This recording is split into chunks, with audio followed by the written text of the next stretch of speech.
Okay, so we are live. Namaste Sangam Talk viewers. Today's episode of the Luminaries of Bengal series is titled as Vivekanandas Bharat, a phoenix that rose from the ashes. This is the fourth episode in 11 episode series on Luminaries of Bengal. This episode will be all about Swami Vivekananda and his transformative journey. We will learn today about his early life in Kolkata, his extensive readings of Western philosophy and Indian scriptures, his writings, as well as his association with Sri Ramakrishna Paramhans. Our speakers today is Joydeep Maharaj and Professor Debashish Chatterjee, Director IIM Kodikoze. Namaste, sir. Welcome to the Sangam Talks. Namaste, Professor Namaste. Debashish, sir. And Namaste, Kanchan, sir. Kanchan, sir, will be our moderator for today's talk. I would like to take this wonderful opportunity first to introduce our speakers and our moderator. Firstly, Professor Debashish Chatterjee. He has taught leadership class at Harvard University and at the Indian Institute of Management, Calcutta, Lucknow, and Kozhikode. For more than 2 decades, he has been awarded the prestigious Fulbright Fellowship twice for pre-doctoral research and postdoctoral work at the Kennedy School of Government at Harvard University. His published works include 18 books, including Karma Sutras, Leading Consciously, and timeless leadership that have been translated into several international languages. Recently, he published his debut novel, Krishna, The Seventh Sense. He has trained more than 25,000 managers globally in Fortune 100 corporations and over 20,000 school principals and teachers. His recent book, Invincible Arjuna, has emerged as a path breaking book in recent times. He has served as leadership coach to political leaders and CEOs of major Indian organizations. He has served as a dean of SP Jain School of Global Management in Singapore, a pioneer in the field of Asian models in leadership. Professor Chatterjee served as director of Indian Institute of Management IM Kozhikode from 2009 to 2014. Dean and tenured professor at IIM Lucknow, Professor Chatterjee is credited with transforming IIM Kozhikode from an obscure regional school to an institution of national impact and global recognition. He has also served as the Director General of IMI Delhi, India's first corporate sponsored business school, and as independent director on the boards of several multinational and Indian companies. Professor Debashish Chatterjee was the mentor director of IIM Amritsar from June 2018 to July 2019. He has been reappointed as the director of IIM Kozhikode for a second 5 years term from June 2018. Welcome again, Professor Debashish. Next, our other speaker is Joydeep Maharaj. Joydeep Maharaj is born in Lübeck, Germany in 1962, and he grew up in Kolkata with a passion for literature and theatre. He studied literature in English from Jadavpur University. He wrote and directed many significant plays, which were staged and performed in various parts of Bengal, and his writings got published in numerous Bengali and English magazines. Swami Paramananda became his mentor and guru. He was reborn into a wholly new perspective and he gave up his job and joined Paramananda mission. He wrote extensively in Chairabati magazine, both in Bengali and English. He translated Swami Paramananda's work in English and also wrote a drama called Shishuraj. Then he wrote a book named Kala Darshata. His words and teachings inspired the young generation a lot. Later, in 2011, he established a spiritual retreat, Maramia in Azimganj, Murshidabad, where he presently works and lives. He travels and talks, inspire and guide people from all walks of life to a spiritual vision and freedom. Many people from Europe and various parts of our country come to Maramia to experience the art of life and living. Welcome again, Joydeep Maharaj. Our moderator for today is Shri Kanchan Banerjee ji. Kanchan Banerjee ji is a thinker, researcher, author, social leader, the founder and managing director of a research institute called Boston Center for Excellence for Health and Human Development. Kanchanji was born in a small village of West Bengal, India, where he had the first hand experience of the communist movements, including the rise of the left front and Naxalism. Later, he moved to the US to study computer science. As it happens with anybody living far from his or her native place, he also felt a deeper connection to the roots. From far, Kanchanji could see India in a different light. The India of the past, invaded, colonized, yet survived along with its cultural history and heritage. He started questioning many facts about India learned from textbooks in India and the West, media and literature. That's when he began researching and studying Indian history in world context to determine why Indians are so naive about their past and completely ignorant about their future. And also, he was determined to find a way out for India in future.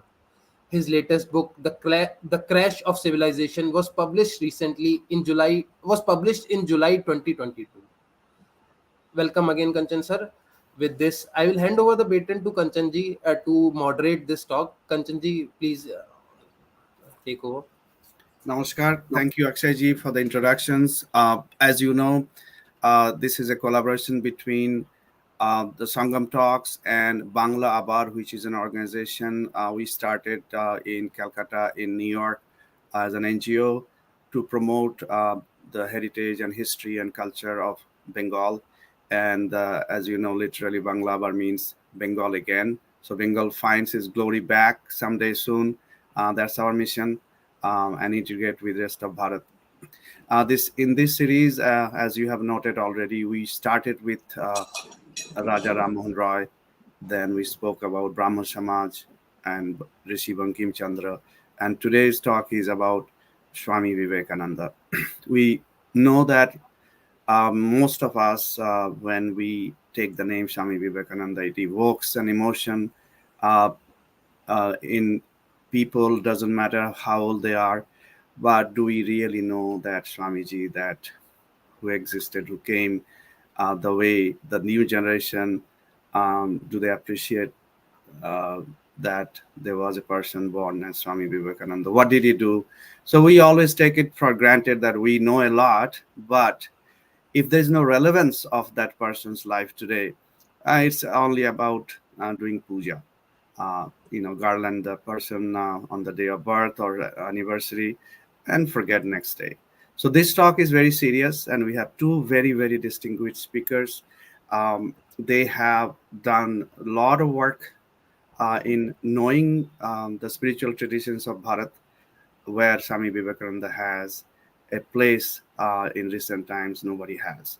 So, with that introduction, I want to just say a few words about the context where we are today and when Swamiji was born. Then I'll hand it over to Jadi Maharaj to speak, and then after that, Professor Chatterjee will speak, and then we'll have some interactions, questions, and discussions about the life and mission of Swami Vivekananda. As you know that uh, we have technology today, including AI and machine learning. We have the best means to make our standard of living the best we can dream of, be it in agriculture, in medicine, in transportation, communications, food processing. Everywhere we are achieving a lot of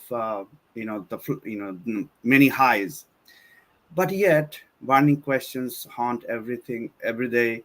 That every thinking person, why is there so much social turmoil everywhere?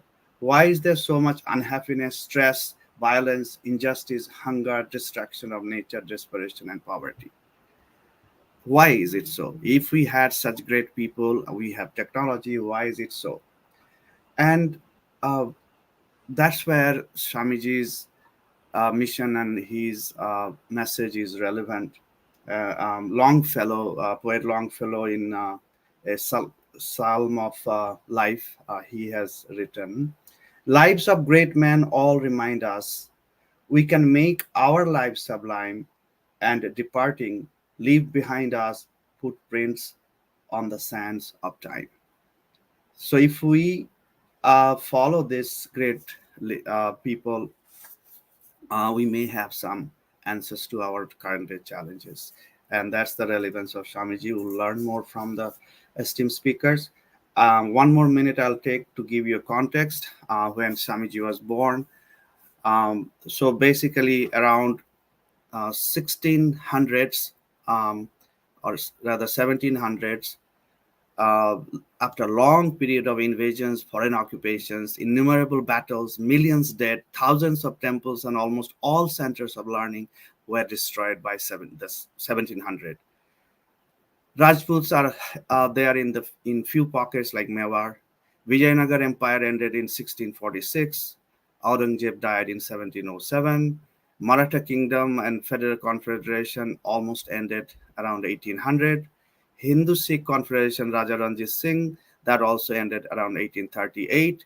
Ahom kings, their kingdom also ended around 1838. And at that time, as you can imagine, what was the condition of India? There is no one pan India identity, no one power ruling India. And it is a chaotic time when Raja Rammohn Roy imagined an Indian, united India. Rammohn was born in 1772, almost 70 years after Aurangzeb died. And then later on came Swami Vivekananda, who was born after Sri Ramakrishna Paramahansa. Rammohan's pioneering work was to awaken the people of India, and then translating the Upanishads and other scriptures had reached the shores of Europe and also USA, even in Boston, where I am. The transcendental movement of Thoreau and Emerson basically created the ground for coming of a new great leader. 30 years after Rammohan's departure came Swami Vivekananda to America. And just to give another context, Sister Nivedita wrote in her notes on some wanderings, Vivekananda claimed himself to have taken up the task that the breadth and foresight of Rammohan Roy had mapped out. So, with that, I will hand it over to Swamiji, Jaydeep Maharaj, uh, to please illuminate the audience here globally on Swami Vivekananda. Namaskar. Namaskar, Kanchanda, for a very nice introduction. And also namaskar to my fellow panelist, Professor Debashish Chatterjee. And namaskar to you, Akshayji, for presentation of this program. And also namaskar to all the viewers and the members of the audience who are participating in this live talk. Well, Akshayji, we can come to the slides. The first slide is the topic, which is Vivekananda's Bharat, a phoenix that rose from the ashes. And you can see the image of the bird phoenix. It's a mythical bird which creates a fire when it grows old and dies in its own fire. After the fire dies out, then a heap of ashes remain, and from the ashes, that phoenix is reborn.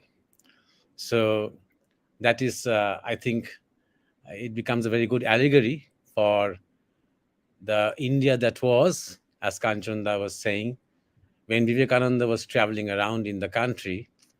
And today's India, today's Bharat, there are problems, there are contradictions, but today's India is emerging. Today's India is confident. Today we have a Bharatiya identity. Today India is a force to reckon with. Today India is a force that people have to take seriously. There's also a nationalistic theme or a current flowing across the country. So from there, 150 years back to here, this big transition is like that phoenix bird. And I think Swami Vivekananda was a trigger point from where all this started to happen.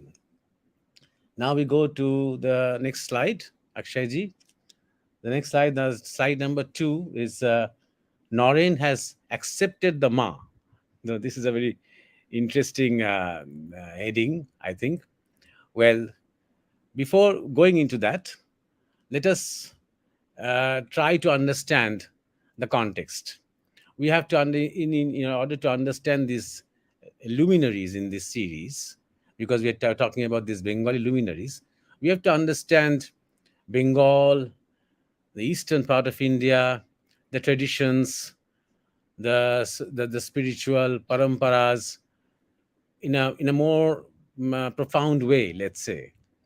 So I'll just give you an event that happened. Rani Rashmoni, as some of you know, is the one who built the Dakshineshwar temple. Here it is written you can see Rashmoni and Bhavatarini. Bhavatarini is the name of the deity of that temple. Now, she was a very rich woman. She was a widow and she had inherited a huge business from her husband, and she was very powerful financially. But at the same time, she was Shudra, the lowest Varna, and she was illiterate.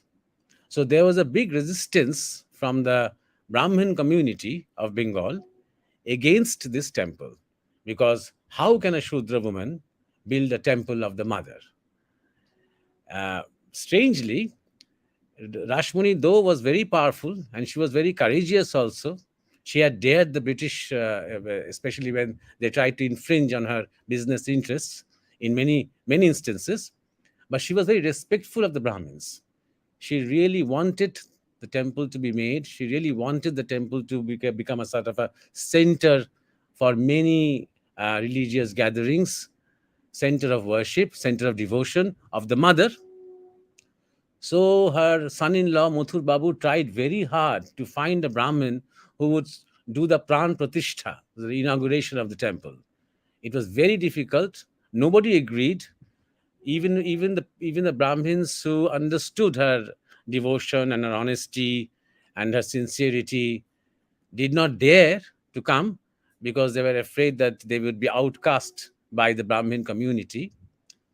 Finally, somebody agreed, and he was Ram Kumar Chatterjee, the elder brother of Sri Ramakrishna. At that time, Sri Ramakrishna's name was Godadhar. He was just a young boy. It was Ram Kumar who did the Pran Pratishtha, and after some time, it was Ram Kumar who became the head priest of Dakshineshwar. And he brought his brother along with him, Godadhar. And the moment Rashmoni saw Godadhar, she realized that this boy is special. So, whatever happens, he must stay in the temple. He must stay in this temple complex.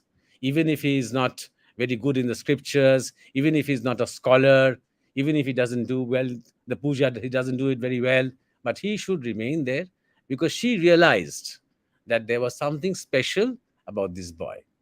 And this is very important. The establishment of the mother, Bhavatarini, being done by another woman, another lady, Rashmoni, who was Shudra, who was illiterate.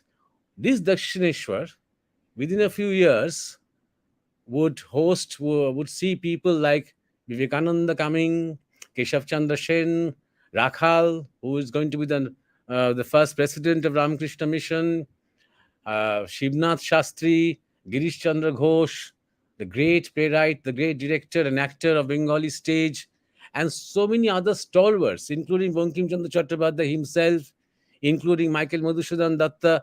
All these stalwarts of Bengal at that time, cultural, spiritual, religious, from various fields, came to Dakshineshwar to meet Ramakrishna. In other words, this Dakshineshwar, founded by Rashmoni, based on this image of Bhavatarini, a mother image, to that this Dakshineshwar became a cradle of what we call the Bengal Renaissance. That's my first point. Second point is this Noren has accepted the Ma. Before going into that, just briefly, I will touch upon the formative years of Narendranath Datta. He was the family name of Vivekananda. He belonged to a, let's say, slightly upper middle class family. And his father, Vishwanath Datta, was an advocate who spent a lot of money. He earned a lot. He also spent a lot on relatives and friends. So when he died, then suddenly the family had to face abject poverty. And Narendranath was in dire straits because his mother really suffered, and all relatives went after them for property, as these things happen everywhere. So Nana Datto, yeah, when he was very young, he was rebellious in many ways, a genius, very talented, academically never brilliant, but a voracious reader, a great exponent of music. His powers of concentration was incredible, and he was a seeker by nature. He could read volumes and volumes of books in one night. He had a photographic memory. My guru used to tell us that he was it was a thing that was given to him, that special talent, that special siddhi was given to him because he had very little time. Nana Datta would live only for 39 years. So as Akshay had mentioned in the beginning, he had read up all the Western philosophy that was there on offer, all the history books, all the Indian philosophy, and the Vedas and Upanishads and the Gita and everything, all our sources, everything. He was a tremendous reader, and he could remember. We all read, but he could remember pages and pages. He could quote from the text. So this was Narendranath Datta having a nice time, slightly arrogant among his friends, because he was intelligent, because he was a good speaker. He loved to win arguments, and he sort of bullied his friends a bit, but a great heart. And he was a seeker. Inside, he was always questioning the customs of his times, the beliefs, the faith, everything. It was this seeking, this questioning that drew him to Ramakrishna. And he was not at all impressed by the way Ramakrishna used to talk to the mother, to this Bhavatarini. He used to say, "Oh, this is all schizophrenia. This is a kind of a mental disease. You have a problem." Uh, he used to be intrigued by the fact that Ramakrishna could go into these trances and that Ramakrishna had some beautiful ideas to share, but he was not very impressed by this communication that Thakur Ramakrishna supposedly had with Ma Bhavatarini. So this Nana Datta, when his father died, was under pressure because he had to look after the family. He had to look after his two brothers, his mother, his sisters, and there was Papa. They could not even arrange for a square meal every day. So Nandana Datta was going around looking for a job desperately. It was at this time that he came to Ramakrishna, and uncharacteristically, he told Ramakrishna, "Why don't you tell your mother to solve my problem? Your mother solves all the problems." Mother means Bhavatarini. The image in the temple, he had never visited Dakshineshwar temple. He had not never gone into that temple. He had come to Dakshineshwar. He had been with Ramakrishna hours and hours, sometimes almost every day, but he had never stepped into the temple. He had never even seen the image. That look, I'm in this terrible situation. My mother is wearing torn sari, so I need a job. I need some financial security. Why don't you tell your mother? Your mother listens to you. And Ramakrishna says very simply, why didn't you tell her yourself? The Nandana Dattu, in a great deal of hesitation. This is a very famous story, but the implications are very important. Nandana Dattu goes to the temple, and then he sees that the mother is like, it's like a shining light. There's a tremendous strong vibration there because Ramakrishna had done serious sadhana in that temple. So he could not ask for money. He could not ask for financial security. He could not ask for a secured future. He said, "Give me love, give me devotion, give me knowledge, give me vivek, that is conscience." And he was mesmerized by the power of that place. So he came out and told Ramakrishna, "I could not ask her." So Ramakrishna said, "What's wrong with you? Go and try again." 3 times he tried, and 3 times he failed because he was so awed by the power of that deity. And then he said, "It's impossible." So Ramakrishna said, "Okay, you don't have to try anymore. You can go back home. Don't worry. Your basic needs will be taken care of." And after Narendra Datta left Dakshineshwar, this is the most important thing that I want to point out. Again, related to Rashmoni and the temple, Bhavatarini. After Narendra Datta left Dakshineshwar temple, Thakur started dancing. He called Ramlal and said, Naren has accepted the Ma. This, I think, Kanchanda, is very important to realize. The, the tradition of Shakti in Bengal, which was being discredited at that time, not only by the Europeans and the missionaries who were making fun of our images, making fun of our gods and goddesses, and trying to promote the Son of God, the human God, to our people, but also from the intellectuals of our own country, even in Bengal.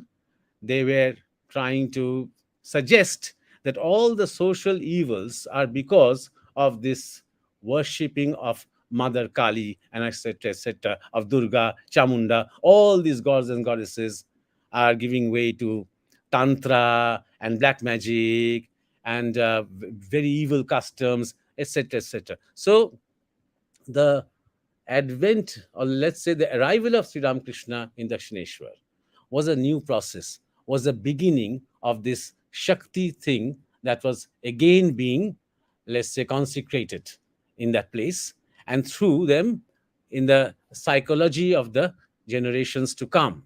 This was very important. This key point is Naren has accepted the mother, meaning that this same Naren will be the voice of Bharatiya civilization, will be the voice of the Hindu dharma on the global stage.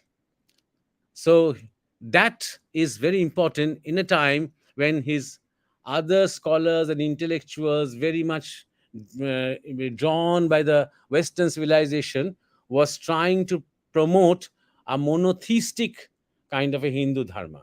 And to tell you very frankly, this is a problem even today. Even today, I can see that the mainstream Hindutva ideology has problems with this Shakti concept of not only Bengal. Bengal, Assam, Orissa is a huge region. Even the Northeast, if you go into the history, even Tibet, the connection between Tibet and Bengal is very well known.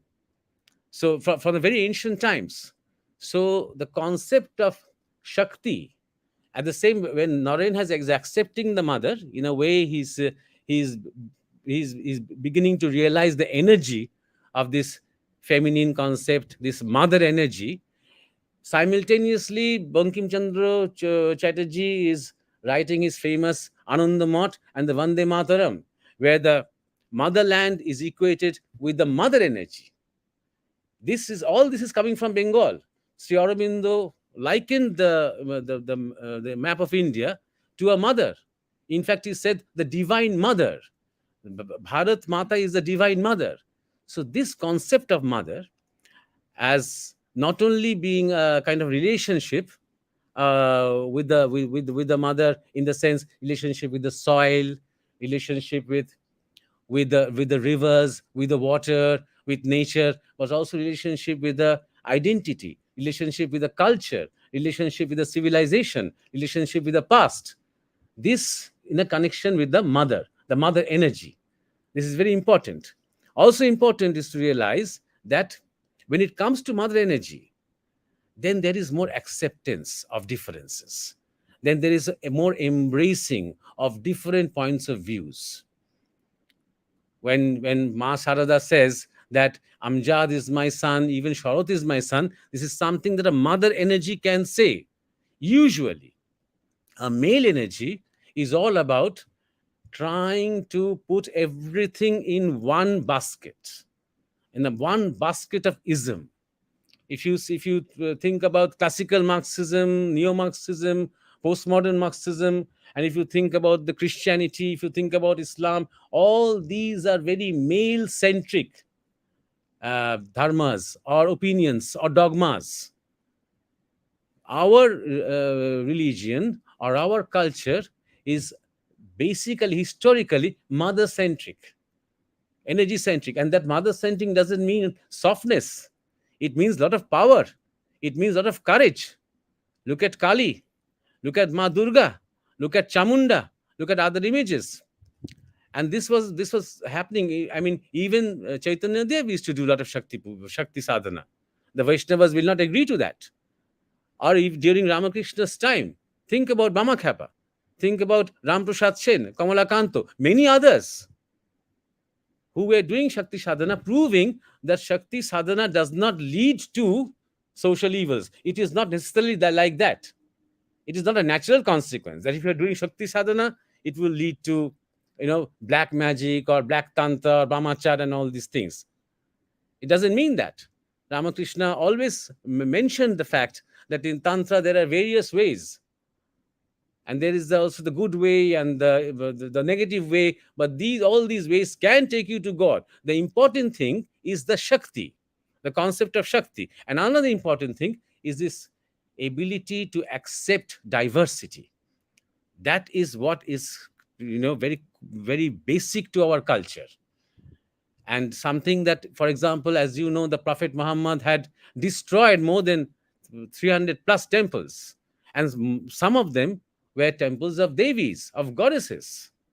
We all know about the Christian theological concepts about whether Mary Magdalene was in fact one of the chief disciples of Jesus, and whether that Nari Shakti or the feminine energy was being destroyed, the narrative had been destroyed to make it a kind of a male centric energy. So that Noreen has accepted the Ma, to me, is a very historical moment where Noreen subconsciously goes through a transformation. He breaks out from this idea that how can a person talk with the mother? How can there be this duality, this devotion? This same Narendra, as Swami Vivekananda later told, expressed everywhere, that wherever I go, I see Vedanta only in duality. He said Islam is Vedanta in duality, Christianity is Vedanta in duality. Every religion, every major religion is actually Vedanta, has taken its root ideas, its root concepts from Vedanta. That is what Swamiji said. And another point that I would like to mention here, so the Shakti that Naren recognizes becomes the Shakti of Bharat. The Bharat becomes a Shakti, Bharat Mata. This is something that Subhash Chandra Bose stressed specifically, that my Kali, my Durga is my Bharat. They are synonymous. So that, I think, is something that Ramakrishna really wanted Narendranath to incorporate.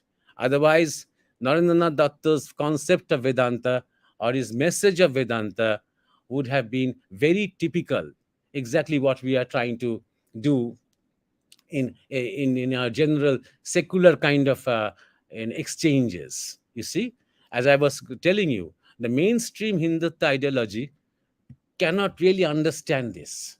What we are trying to do, forgive me if I sort of digress a bit. What we are trying to do is countering the Semitic narrative by imitating their style, by being aggressive and by become completely a male centric and an ideology. I have no problem at all with Ram, but Ram is alone there. There you don't find in those slogans the concept of Sita. You see, Shiv is alone there. You don't find, along with Shiv, the concept of Parvati. This is alien to the Bengal idea. And why it is important? Because Bengal had given the vision. Bengal had given the leadership, not only in the political level but also in the spiritual level, in every level. Bengal had, and even Sister Nivedita realized how important this is, because imagine she being an Irish girl, years later, many years after Vivekananda passed away, is trying to explain to Rabindranath Tagore and all the other intellectuals of Kolkata the concept of Kali, how it is related to time, how it is related to space, how it is related to energy forces, and why is it important for the cultural regeneration of India. She, being a foreigner, is explaining to Bengali intellectuals, Bengali writers, the concept of Kali, because she realized how that Kali is can be synonymous to the concept of Bharat, and how that can be a force to awaken that Bharat. Now, before we take a break from this segment, I would just like to mention another point. We come to the next slide, Akshayji, which is while we are on the subject of this interactions between Sri Ramakrishna and Narendranath Datta, there is another incident which everybody knows about Ramakrishna in one of his moods, in one of his trance like moods, had scoffed at the idea of daya. Daya, a word that the Vaishnavas use, something that Chaitanya Dev used to say, Jive Daya, that means kindness. You can say kindness to all, kindness to living beings. Even Buddha used to talk about Daya, but he scoffed at Daya. And he said, no, not Daya, it is Seva. Shiva Gyane Jiva Seva. That means service to all living beings as if they are all Shiva. Now, this was a transformative experience for Narendranath Datta. He took So a Maharaj, long, one huh. second, yes, yes, yes. Yeah, so please conclude this session so we can move to the next one. No, yes, I'm on it. Okay, I told you this is the last slide before I sign off. okay. This is just one topic that I want to talk about. Jana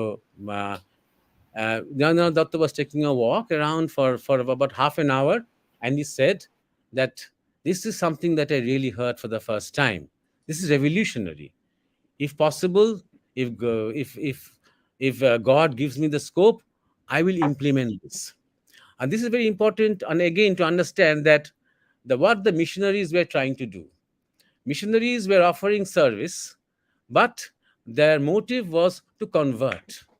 So when Vivekananda he established his Ramakrishna mission, it was a counter to the missionaries.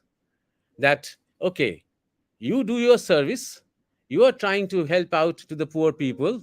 In fact, you have made them poor by looting them, by plundering them, and now you're offering these things in the name of God, and your motive is to convert them to Christianity. Now we are also trying to do seva. We are trying to educate the masses to take care of their health, to enlighten them, to awaken them, but totally selflessly. We are not trying to convert them. We are not asking them to come and take diksha from Ramakrishna Mission. So this karma yoga became a counter to the missionary activities. Number one, at the same time, it became a joke which was not really heard of. Karma yoga, that is service to people on a regular basis, not like a 1 day lunch to the Brahmins or a 2 day lunch to the beggars, not like that. It was a continuous service through setting up of institutions, and totally selflessly became another substitute to meditation and devotion in a conventional sense as we knew it. So, this was again another very important turning point which he sort of learned or which he sort of absorbed from his interactions with Ramakrishna. And I wanted to insist on that. Yes, Kanchanda, you can now take over.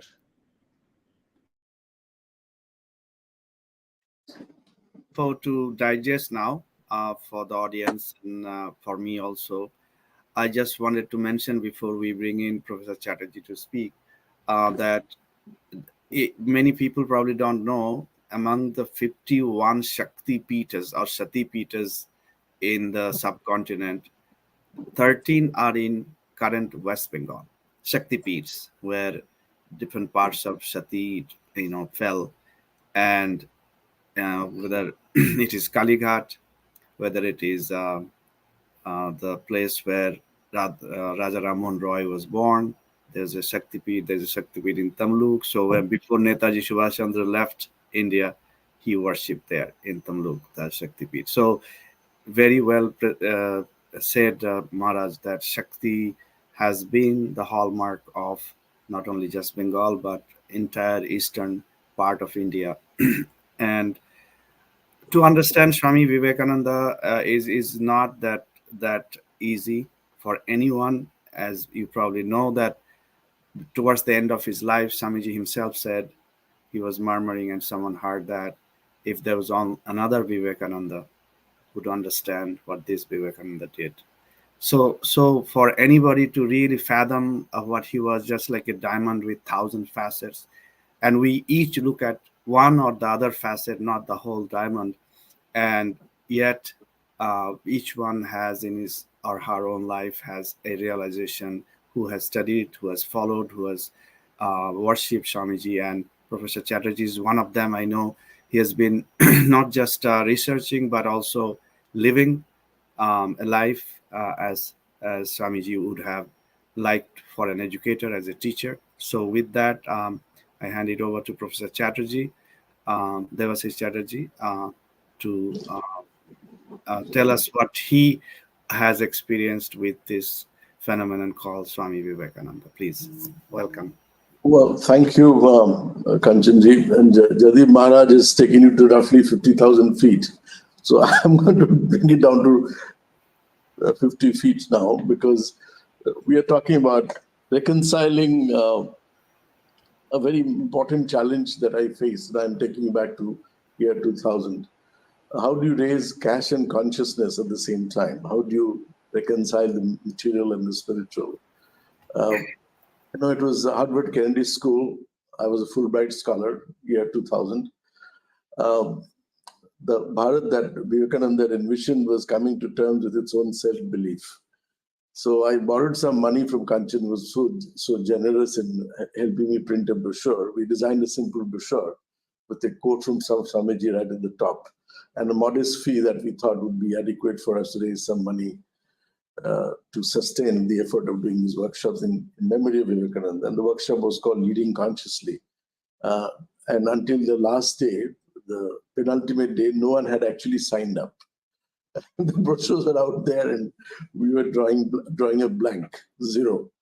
And so I went to bed in a meditative mode, and I was just wondering, what wrong did I do in embarrassing Kanchan and the rest of my community, sending out a brochure.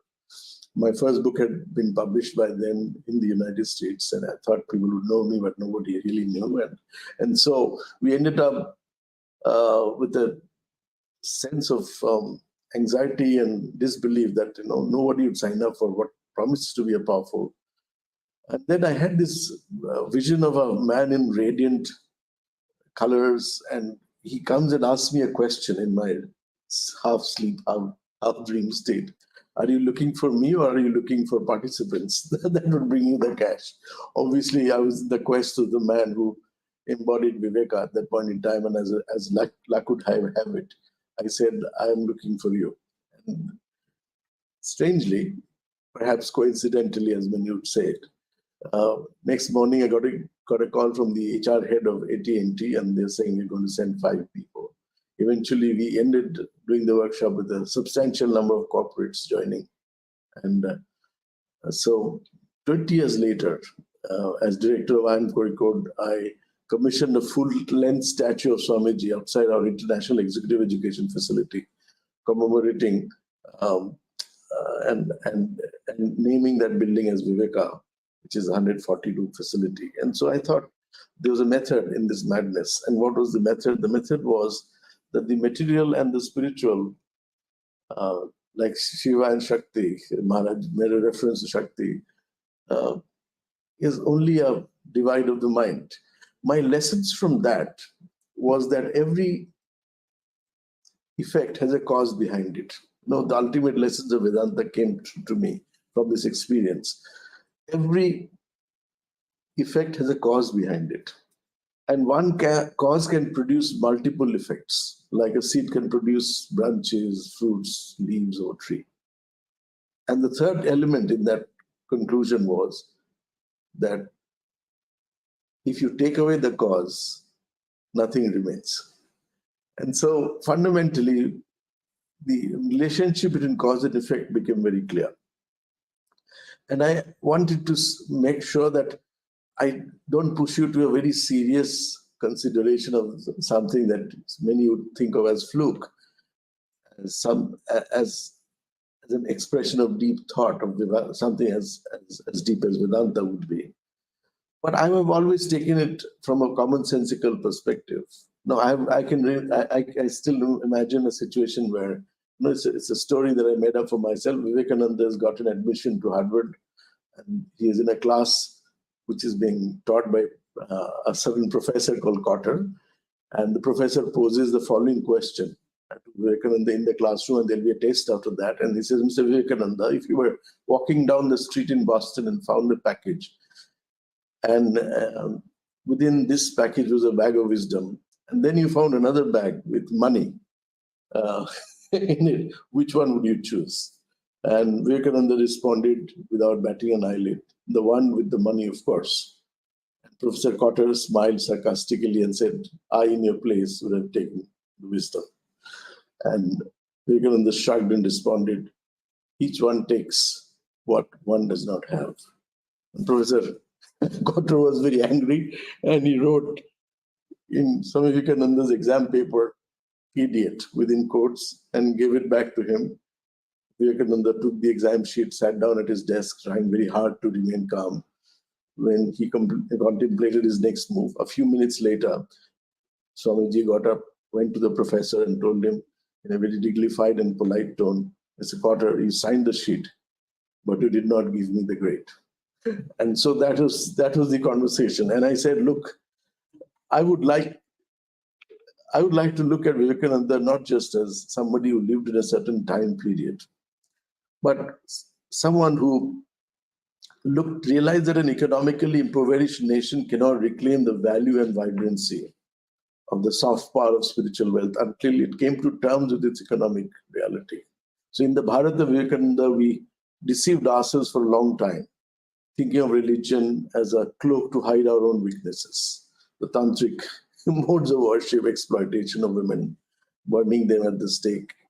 I mean, all the stuff that we thought could be the expression of a conscious or wise, we did all of that in the name of religion. And so the first thing that I think Swamiji did, with his trademark humor, he argued against superstitious beliefs that passed over spirituality. And he said, suppose, and these are his words, suppose a cow were philosophical and had religion, it would be a cow universe and a cow solution of the problem. And it would not be possible that it should see our own God.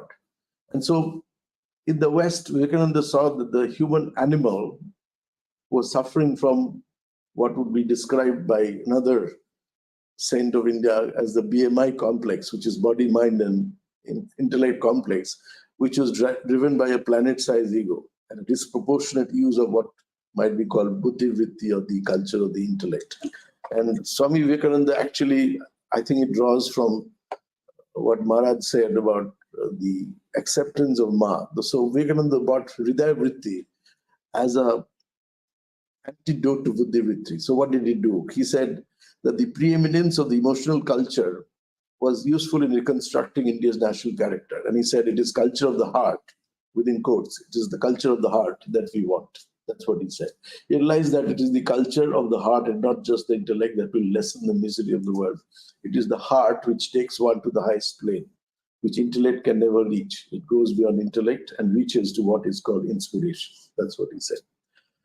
And then he was critical. He dug holes in the superiority of the conception of the Western world as the reigning supreme of the intellect. He said, artificial wants have been created, and very poor man, when he has money or not, whether he has money or not, he has this desire to have those wants satisfied.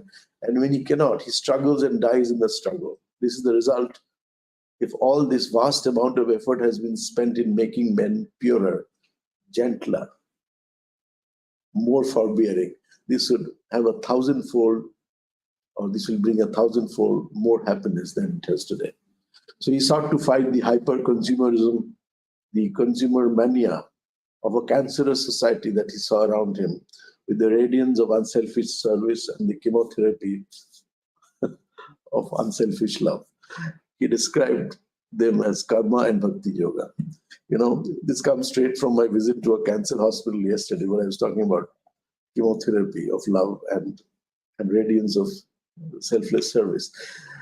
So he said, finally, I'm going to end this segment with a little understanding of what was his conception of soft power. And Vivekananda's soft power was essentially the the soul power that Gandhi had later used as a tool as a political tool. While India had significant presence in the digital world right now, and that may not be our most sustainable pathway to soft power. The internet is a poor substitute for the internet. Humanism and soul power are the lifeblood of India's internet. Vivekananda expressed India's soul power in the spiritual and aesthetic planes. Following him, Gandhi, of course, took it in the political space.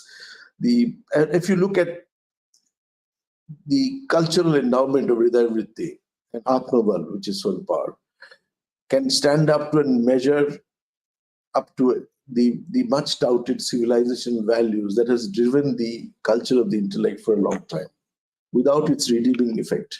And so if you look at the unification, the unifying principle, Vedanta is such an extraordinary unifying way of looking at the world, darshan, that we would think of the challenges that the world faces, the global impact of this extraordinary ability to reconcile apparent polarities, dualities, comes from an evolved space which India had hidden for a long time. And I think one of the greatest contributions of Vivekananda was to Indianize India, first and foremost, before he globalized, attempted to globalize India. How do you really Indianize? How do you make Bharat out of India? How do you take the wisdom that was inherent in the teeming millions, hidden away, tucked away as useless, and how we resurrected it, and its impact is just beginning to show. I mean, we're just scratching the surface of what's possible going forward. I'll rest my case here because I don't want my voice to be a kind of monotonous. I have a few more things to share, and then after listening to Kanchan Maharajji, I'll take it up. Kanchan, over to you. So that was quick. I thought you will be speaking for a little bit longer. I have a few more, but I'll let Maharaj take a few more minutes, or you may. I have a few more things to say, but I can say that later. All right. So I just wanted to mention one thing that many people may or may not believe in this, that the birth of Vivekananda has a mystical past that was described by Thakur Ramakrishna Paramahansa himself. I just wanted to take 2 minutes to actually describe how Ramakrishna thought Vivekananda was coming to this world. And it's very, very interesting. Many people probably don't know. Those who have read Kathamrita must be knowing this. So just it will take a couple of minutes to just share with you. Thakur Ramakrishna is saying, one day I found that my mind was soaring high in samadhi along a luminous path. It soon transcended the stellar universe and entered the subtler region of ideas. As it ascended higher and higher, I found on both sides of the way ideal forms of gods and goddesses. The mind then reached the outer limits of the region, where a luminous barrier separated the sphere of relative existence from that of the absolute. Crossing that barrier, the mind entered the transcendental realm, where no corporeal being was visible. Even the gods dared not to peep into that sublime realm, but had to be content to keep their seats far below. The next moment, I found 7 venerable sages seated there in the samadhi, perhaps the Saptarishis. It occurred to me that these sages must have surpassed not only men, but even the gods in knowledge and holiness, in renunciation and love. Lost in admiration, I was reflecting on their greatness when I saw a portion of that undifferentiated luminous region condensed into the form of a divine child.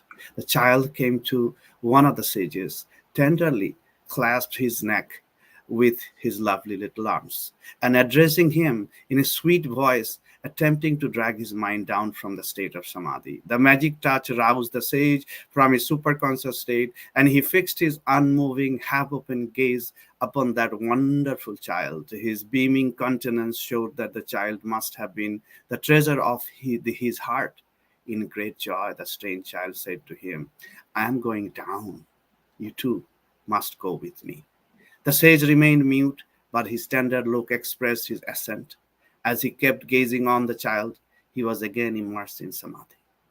Then later on, I was surprised to find that a fragment of the body, sage's body and mind, was descending on earth in the form of an effulgent light.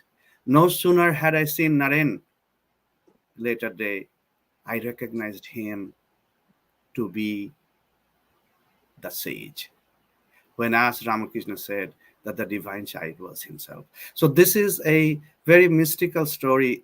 Many people may have hard time understanding what it means. Since Maharaj is here also, so I just thought that I should share this for those who are in the path of spiritual realize self-realization.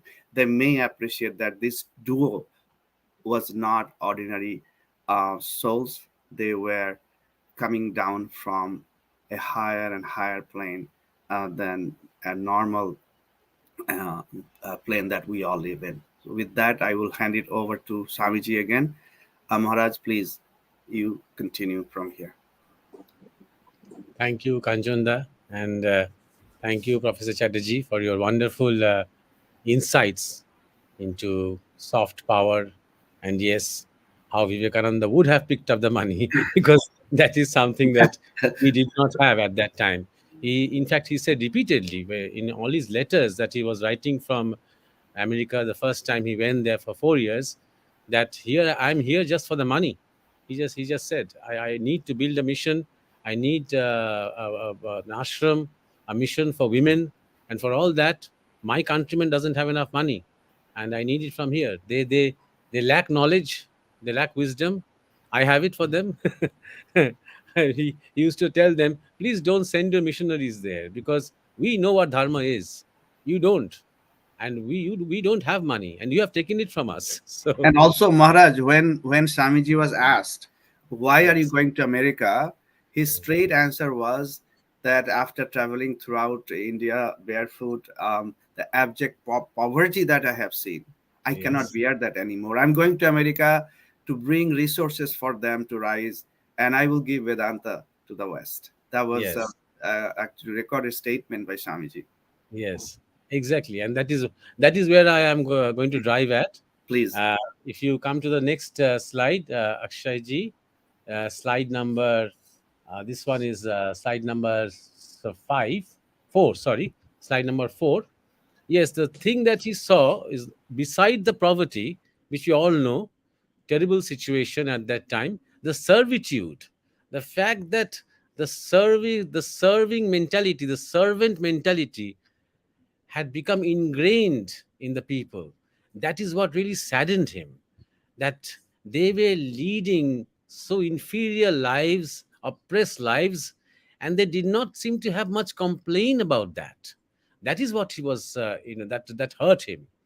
And another very important thing about this is that Narendra Datta had no intention of changing the world.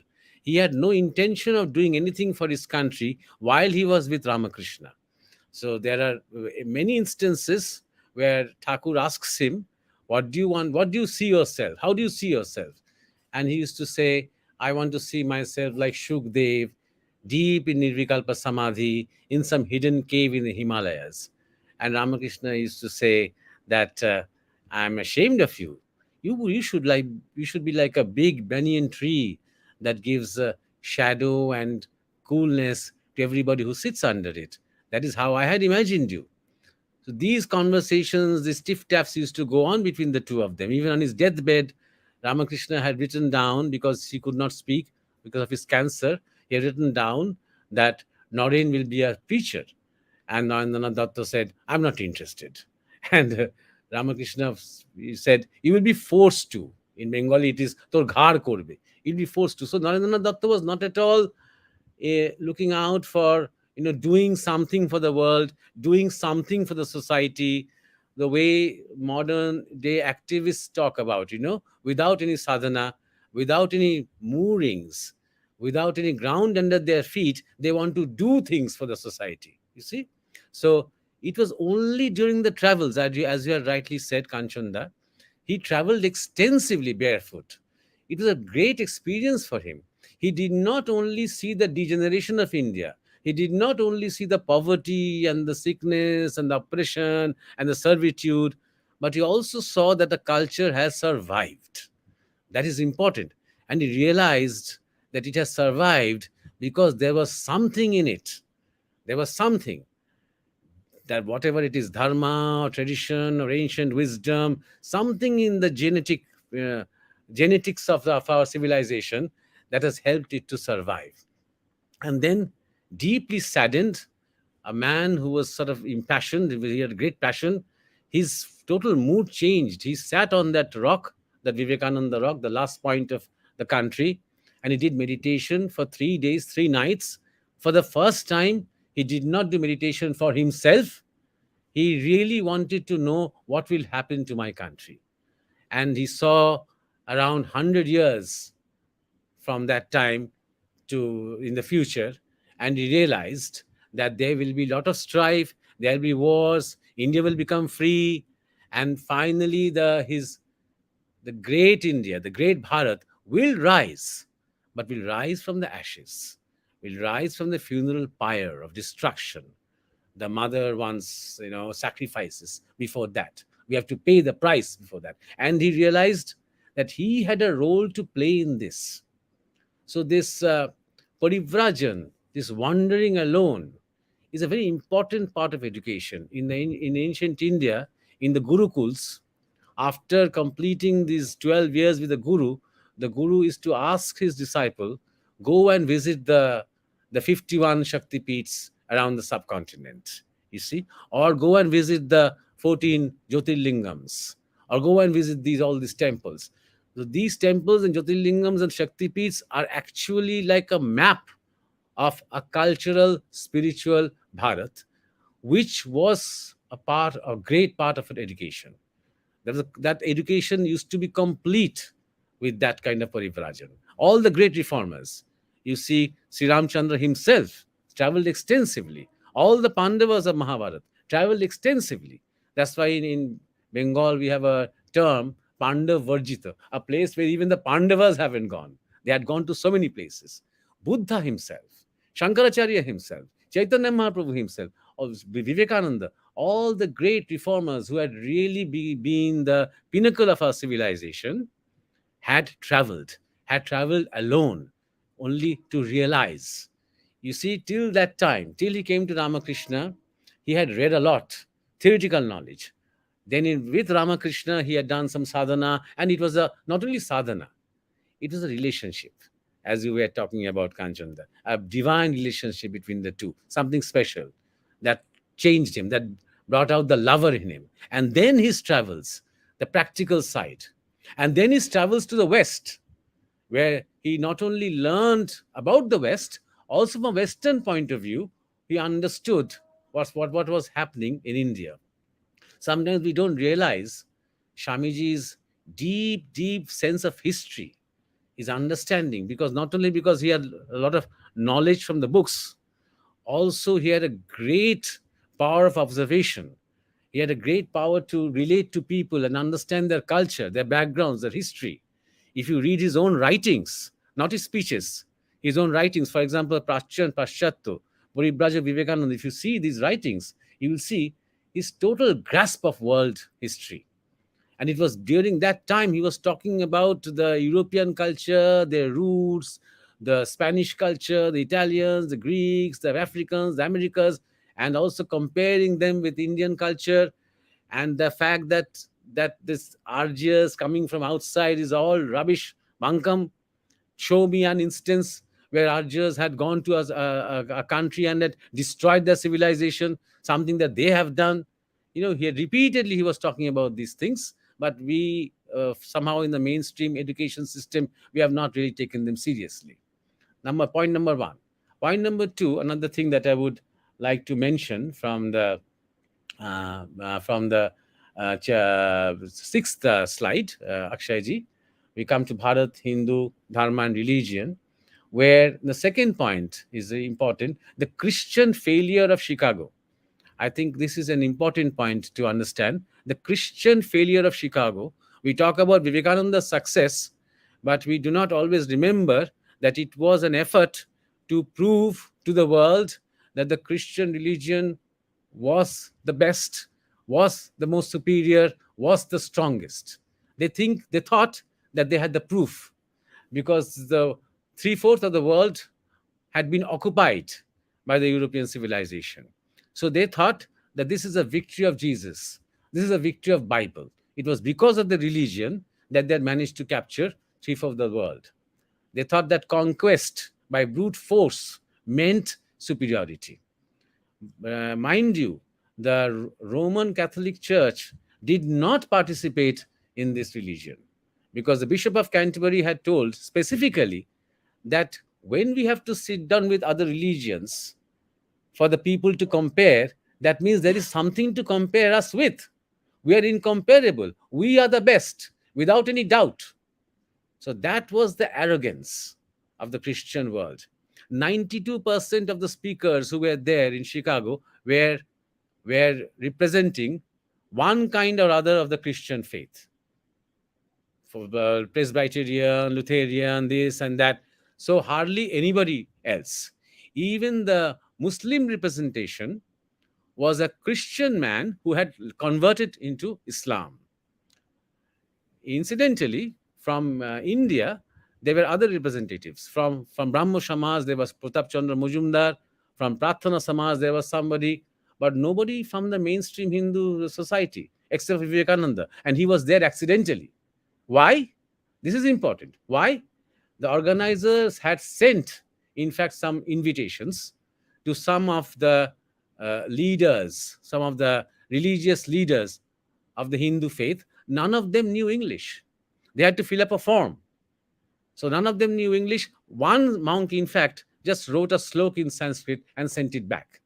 So the organizers did not understand anything. So they did not invite anybody because they realized that these people don't know English, so nobody would be able to understand what they're trying to say. This is again very important because people sometimes blame the Raja Ram Mohan Rai for having helped to introduce the English Education Act. But it was because that we started learning English, at least a section of our intellectuals, our scholars, our social workers, because they started learning English, they started grasping whatever it was that the Western civilization was, its history, its literature, its theology, its philosophy. So they realized they could compare. They could now stand in their stage or on their stage, in the ring itself, and counter them. We were closed in the sense, not that we were illiterate. Some of us, some of the section of the population were quite literate. But the fact is that we were totally closed. We did not know anything about other societies, other cultures, especially the ones who were invading us, the ones who were trying to impose a narrative on us. So that I think is a very important thing to understand. If you look at Sri Aurobindo, if you look at Subhash Chandra Bose, you look at all this, even Chittaranjan Bose, he learned law, he learned their law and started defeating them, all these Sahib lawyers in court in Kolkata. So this is the Bengali brain, you see, that was very important, fundamental to create this nationalistic feelings, nationalistic sentiments. And his next point that I would like to mention from that slide is that Swamiji always reiterated that dharma is the main theme of Indian society. Whatever you do, if you want to change our education, do it through dharma. You want to change our politics, do it to dharma. Do it through dharma. You want to do anything, do it through dharma. If you try to do something as a separate from dharma, if you keep dharma as something secular, something very personal, like this is a personal faith, this is your personal sadhana. Let us not bring dharma into politics. Let us not bring dharma into education. This is the standard narrative today, the motto of secularism. He did not believe in this.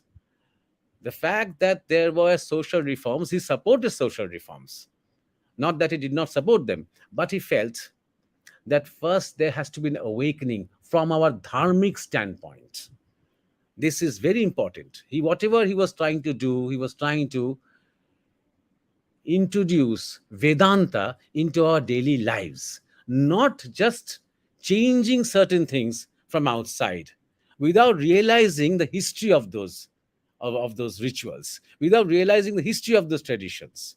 For example, in a place like India, if you want to introduce things like Akadoshi and the benefits of eating tulsi, these are all medical advisories. But if you do it in a medical way, people won't listen. If you do it in a dharmic way, people will. That is what he meant. That Bharat is a strongly dharmic society. So whatever you have to do to change, to reform, every moment you need to do that. But you have to do it through dharma, not as a separation, not as a something that you do cosmetically. That is very important. Another thing that he appreciated when he went to the liberated women there, the education, the culture, the cleanliness, the organization, and he was very impressed. Another important distinction that he made, which is my last point now for the moment, is that in Bharat, dharma is very, very dynamic. From ancient times till this date, we can constantly evolve, we can constantly change. We don't have these commandments which we have to follow forever. That's why all these Mahapurushas come. That's why all these great reformers come. That's why all these avatars come to change interpretations, to bring in new messages in tune with the times. He himself being one great example. Same thing does not happen in the Semitic religions. Nothing changes as far as their religions are concerned, but their society is very dynamic. So Swami Vivekananda is to say that our dharma is very dynamic, but the society seems very static and stagnant. It refuses to change. It needs a lot of pushing and nudging before it can change. In the Christian world or the Semitic world, dharma is very static, very stagnant, but the society is constantly changing, constantly adapting, constantly evolving. It's always taking risks. That's why we need a merger of these two, that a dynamic dharma with a dynamic society based on dharma, where the East and the West ideas can merge. So, this was my final point from this section of the presentation. Yes, Kanchanda. Again, a lot of gems from your talk, Maharaj. I just wanted to mention, I think you were about to say it, that the Chicago World Parliament of Religions was really organized to prove the superiority of Christianity.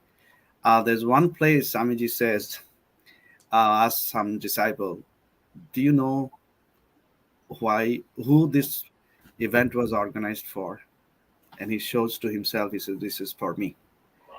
And as you said, by chance he could come to Yes, the that parliament. is, Kanchanda, that is the divine, that is a divine design, Exactly. So there has been a divine not the design. American design. Exactly. So he was popular. He was everywhere he went in America. In those days, we didn't have internet, no YouTube, no Zoom. Yet every newspaper in America, including in Boston, in Michigan, in San Francisco, big reports on his success story. And that was the impact of a spiritual person, not as just an intellectual discussion. So that he touched so many hearts. And it's unbelievable that in those days, I wanted to quote Dr. M.H. Logan in San Francisco. He was a very famous doctor, and he, after meeting Swamiji a couple of times, listening to him few times, he goes like this: his divine presence spread peace and tranquility wherever he went. None knew him but to love him. No being lived so low, be he a man or a beast, that Vivekananda would not salute. His was not only an appeal to the poor and lowly, but also to kings and princes and mighty rulers of the earth. Vivekananda shook the world of thought in all its higher lines. Great teachers bowed reverently at his feet. The humble followed reverently to kiss the hem of his garments. No other single human being was revered more during his life than was Vivekananda. This is by Dr. M. H. Logan in during those times. So we can imagine the impact from just this is just one person's observation, who was a famous doctor, surgeon, um, but there are thousands of such testimonials during his time visit of America. So with that, I would request Professor Chatterjee to add more of his thoughts to this discussion, which he promised. So please take your time and do Okay. present a few other thoughts that you have for about Swamiji. One of the self revelations of Vivekananda, Swami Vivekananda about himself, he called himself condensed India. That's an expression that sat with me for quite some time. I was wondering, how can one define oneself as condensed India? And many people don't know that, he had some handwritten notes that were part of his unfinished work. And here are some of the salient features of the notes that he wrote in like bullet points for a book that he had intended to write but did not end up writing, passed away. So some of these bullet points, we just glean out what he was saying, is that the real problem as well as the power source of India is the assimilation of various constituencies. For Vivekananda, nationalism meant the regeneration of the spiritual values of a nation. The other thing that he said in the form of a bullet point, handwritten note, in other parts of the world, this fusion has been attempted, fusion of various constituencies, assimilation of multiple aspirations, attempted in the other parts of the world. He said, fusion has been attempted by force, that is the enforcement of the culture of one race over the rest. The result has been the production of a short-lived, vigorous national life and then dissolution. And Roman Empire and the Greek empires were cases in point. And then he wrote, monotheism, like absolute monarchy, is quick in executing orders, a great centralizing force, but it grows no further. And its worst feature is its cruelty and persecution. All nations coming within its influence perish very soon after a flaring of a few years. The solution, therefore, he wrote, the solution, therefore, to the great problem of integration is to harmonize and unify a nation without destroying the individuality of the various elements. And then his very prophetic words, I can see a future giant slowly maturing, the future of India, the youngest as well as the oldest, and the most glorious of nations of the earth. Here is the glory of the Advaita system, glorifying a principle, not a person. Please remember this word, glorifying a principle, not a person, yet allowing persons, both human and divine, to have their full play. Very interestingly, I remember Sue Burke's book on Vivekananda. No, she wrote a book called, I think, The Unopened Gift. And she's describing an American lady waiting to meet Swamiji, and Swamiji is pacing up and down a floor. While he goes up, he looks at a mirror and then goes back to the other side of the wall and then comes and looks at a mirror again at himself. This lady who's waiting for quite a bit is worried as to why is the Swami so narcissistic and self-obsessed that he should look at a mirror just to see himself and not find time for somebody waiting for him outside. And when Swamiji came out, he asked, no, I saw a strange thing. You were looking at the mirror. What were you seeing there? He said, I couldn't recognize my body. And I was wondering, who is Vivekananda? I had to see him in the mirror because I have lived in such a plane of reference and existence that for me to be confined within this physical body almost seems like a dream. So I was looking at this person in the mirror and asking, is this the Vivekananda that I'm seeing? So the question that I leave with you, Jadi Maharaj talked about dharma and the ability to look at dharma as dynamic.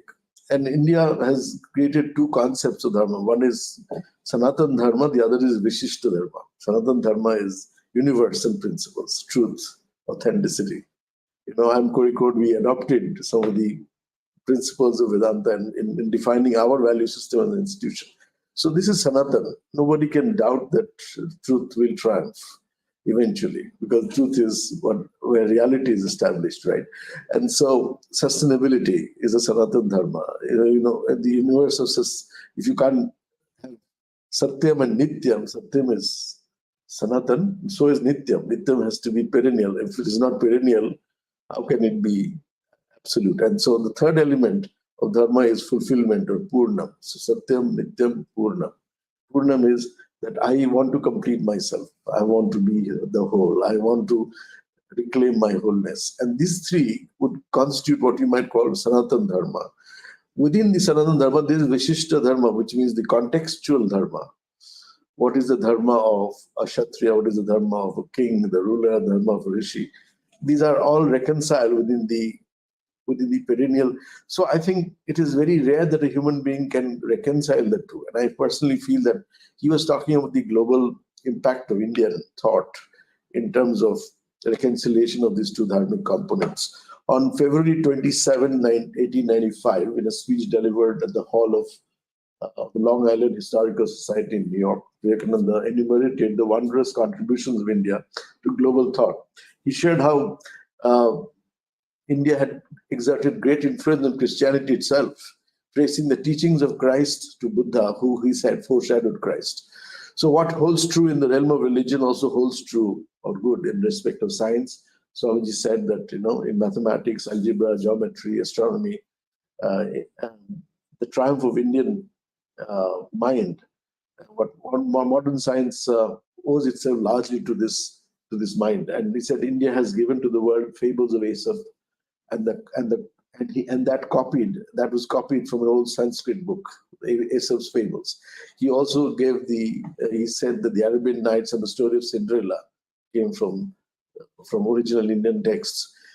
In manufacture, he talked about how sugar, jewelry of all kinds, salt, was products of India. And he spoke eloquently about the exalted nature of Indian philosophy, music, and drama.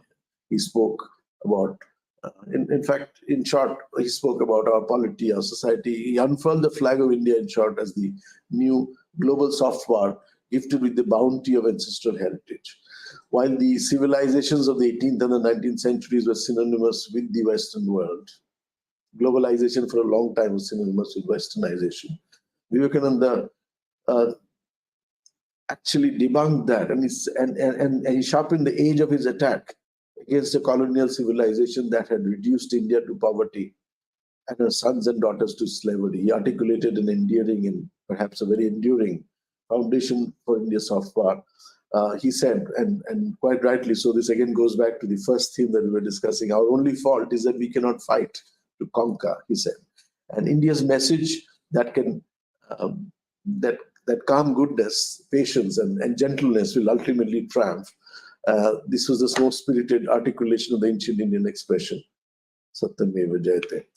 Finally, I want to talk about a bit on education, because that's the field I come from. Now, this cyclonic monk who had a life of 39 years, his brevity of life was matched only by the intensity of his message. Yet his legacy, as he saw himself, prophesied that his legacy, he saw it, would be slow and silent, and in his own words, as gentle as dew that falls in the morning, unseen and unheard, yet producing a most tremendous result. This, according to him, has been the work of his calm and persistent and patient, all-suffering spiritual life.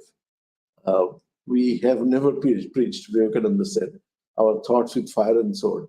If there is one word in the English language to represent the gift of India to the world, if there is one word in the English language to express the effect which the literature of India produced upon mankind, it is this word, and the word is fascination. What fascinates the world about India are our perennial values, as you rightly said, the dharma, authenticity, the perennial philosophy of Nityam, and the quest for Purnam, the ultimate fulfillment. And I think I will conclude with how do you reconcile a management professor's dilemma of combining wisdom and wealth creation? We send out our boys and girls to the world of corporations. And I was wondering, how does one reconcile this extraordinary, 50,000 feet wisdom of the Vedanta with the mundane aspect of creation of wealth? Throughout centuries, wealth and wisdom were two soft power assets that attracted India to the world. I come from the city of Calicut, Kozhikode. With the advent of Vasco da Gama in this city in 1498, fortune seekers marveled at the opulence of India. The seekers of wealth went back with the realization that India's source of wealth was indeed her wisdom. In fact, Calicut was known as the city of honesty because the king that came and deposited some jars, claiming they were jars of pickle for holding on by the local Raja.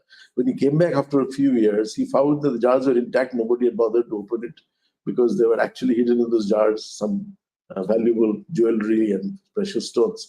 And so they found that the honesty that Indians had, by and large, was the source of their wealth. It is in this incandescent mantra of Swami Vivekananda that we find a pathway to India's emergence as a super soft power in the 21st century. The long history of India has shown, this is Vivekananda's own words, the long history of India has shown that peaceful cultural expansion can be more dynamic and enduring than aggressive political or military ones. The history of the world demonstrates India's long history, that the world in the end belongs to the unworldly. The world in the end belongs to the unworldly. The material in the end belongs to the spiritual. That's all I have to say. Thank you. Over to you, Kanchan.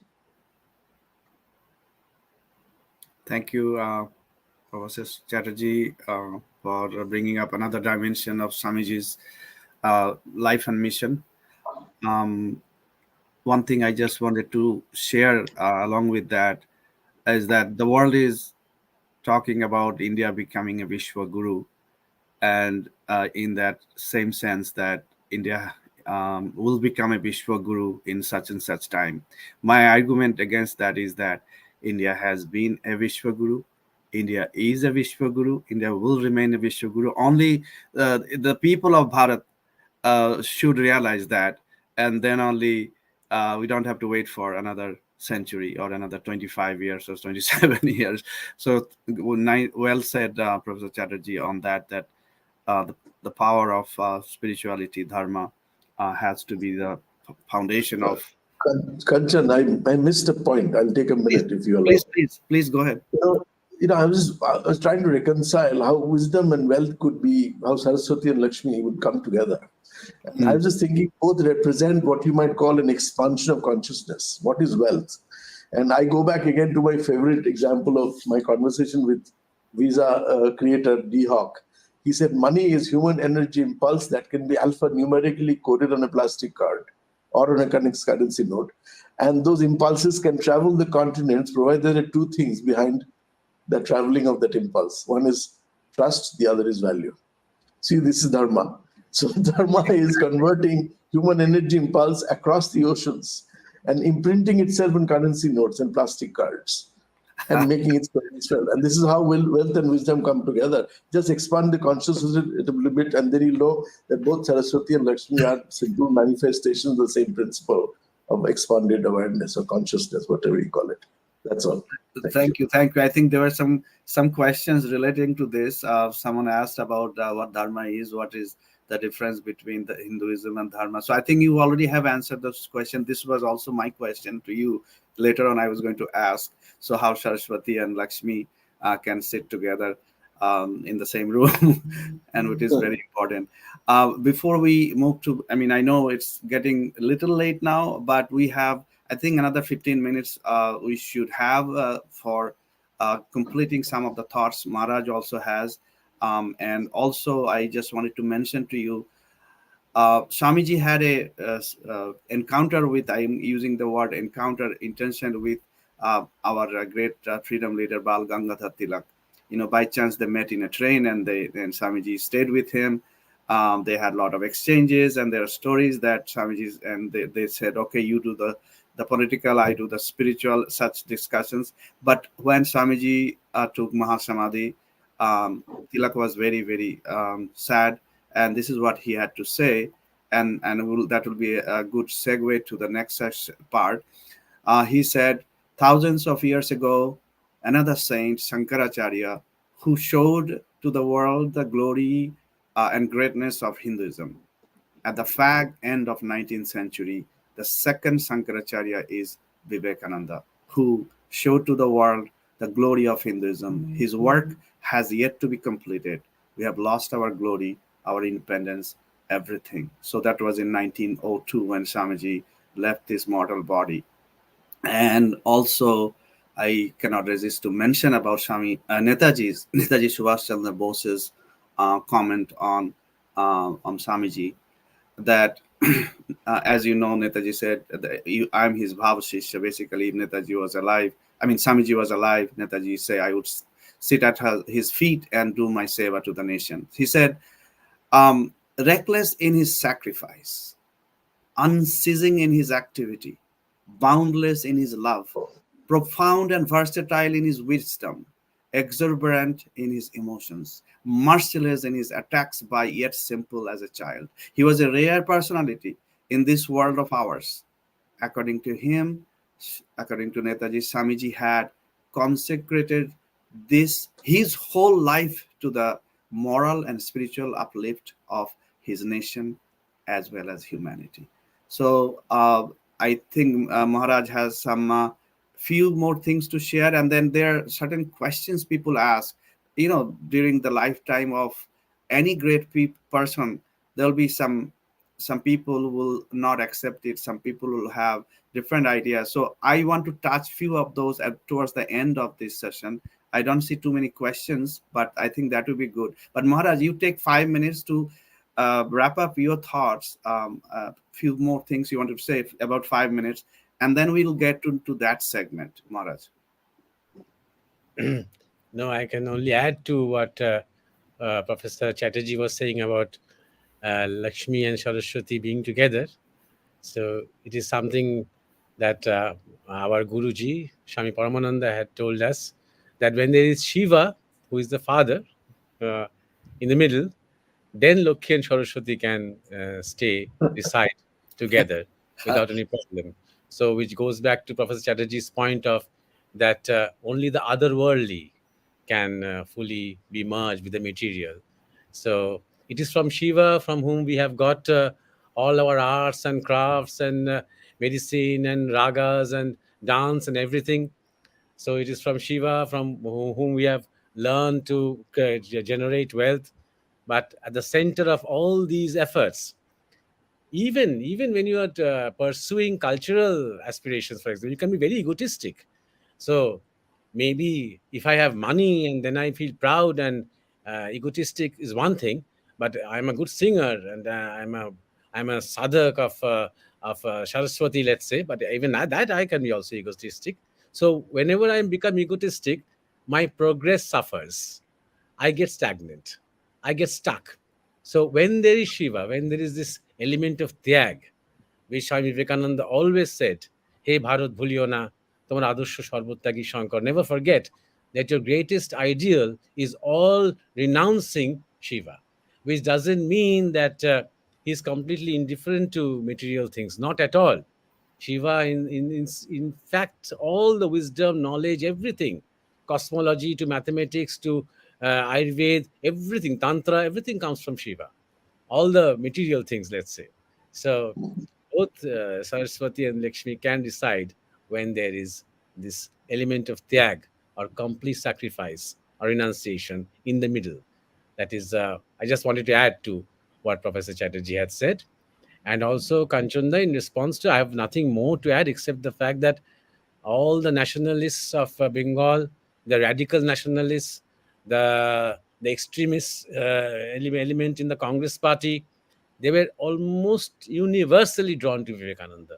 It was so strong that when the British jailers realized that all these nationalists and revolutionaries who were being punished and who were going to be hanged in a few days, were all smiling and reciting lines and lines from Vivekananda's literature. So they were asking each other, who is this Vivekananda? Why don't we arrest him? So these Bengali jailers told the British, he's dead. He has passed away many years back. So he had a very, very strong, impression. Bagajotin used to meet him secretly. Rashbihari Bose felt that he was the greatest inspiration in his life, not only Netaji. Hemchandra Ghosh said that I had touched his feet. I cannot think of touching anybody else's feet, not even Gandhi's feet. And this is something that Hemchandra Ghosh used to say. So when in Dhaka, because he did not talk about politics very directly, because he realized that there was this Ramakrishna mission, and the police were always suspicious about the mission of the young people with Gerua. They might be revolutionaries in hiding. So he had to be very careful about his words. So when Hemchandra had asked him, "Did you support our movement?" he said, "Of course I do. Go for it. And may the first bullet that the British police fires hit this chest of mine." So he was a great influence on the revolutionaries. The Akras, all these places where these they used to do exercises, they used to gather these young people, young boys. They had in one pocket the writings of Vivekananda, another pocket the Bhagavad Gita, and is to swear by Bharat Mata and by Vivekananda. So his impact on the nationalist movement was very, very strong. And he also had a difference of opinion with Sister Nivedita. Sister Nivedita always insisted that India needs to become politically free first. Only then will you be able to realize your vision of a real conscious Bharat. Vivekananda said, let the multitude become conscious. Let them become enlightened. Freedom comes naturally. Most of the people are not even aware that they are in bondage. That is the problem with India. So I think this contradiction was always there between Vivekananda and Nivedita, but he realized the importance of the nationalist movement. He realized the importance of the political implications. So he had to be very careful. Remember that he was working always. The British were completely, suspicious about his activities all the time. Right. So within that boundaries, he was doing a very great job. So So yeah, this is something that I just had to say. Add. thank you, Maharaj. I just wanted to draw your attention that Swamiji was followed by all the great leaders, but Mm. during his lifetime, what happened? So, just to give an example, Raja Ramon Roy during his time, the entire society was against him. Now, this Swamiji, being a so-called Kayastho, he was not a born Brahmin. There was a lot of resistance that who this guy is, becoming a saint. Even in Bengal, in Madras, also he got resistance that this how can a non-Brahmin can be a saint. And then also during his last um, day days, there were a lot of resistance because he was giving Upovita the Janya to all the kids, not just Brahmin kids, and there were a lot of and teaching Sanskrit. So he had plenty of opposition during his lifetime. On his death, during the funeral of Swamiji, most of Calcutta was absent. So it was not easy. I mean, he suffered all his life. His family was suing him, and his mom was going through so much horrific time. They were like having so much property and all this. They were deprived of that. So as a human, Vivekananda, we find as a um, uh, blood and flesh Vivekananda that he went through a lot, and with the great lives like that, even Rabindranath was so much opposed during his lifetime. So there are many controversies that was created, just like Netaji was called Tojo's dog, by the communists. So many of these leftists also came up with some names for Swamiji. Instead of Vivekananda, they called him Bibika Ananda, and he was playing. He was swimming with girls in America. He had multiple wives. He was eating meat. How can he be a saint? He cannot be a saint. He was just even today, certain quarters of Bharat, especially from south, certain conservative movements are saying they don't even accept Ramakrishna Vivekananda as saints. So I wanted to bring your attention, both of you, if you please shed some light on these controversies, why it happened, and why it should continue like this. And that's part of the reason we are doing this luminary series, that the ignorant, the Kupa Mundoks, will not understand the phenomenon of these lives, great lives from Ram Mohan all the way to Netaji. So please do say a few words, both of you, if you have some comments on these controversies. Well, Kanchunda, You see, all the people who had criticized Vivekananda, you can hardly name them anymore. You have forgotten them. But Vivekananda is becoming so irrepressible. He's becoming so powerful every day. I can see it among the young generation. I can see Vivekananda in their eyes. This is something that he had predicted. In the future, I can see hundreds of Vivekananda, much stronger than me, coming and serving and doing for their country.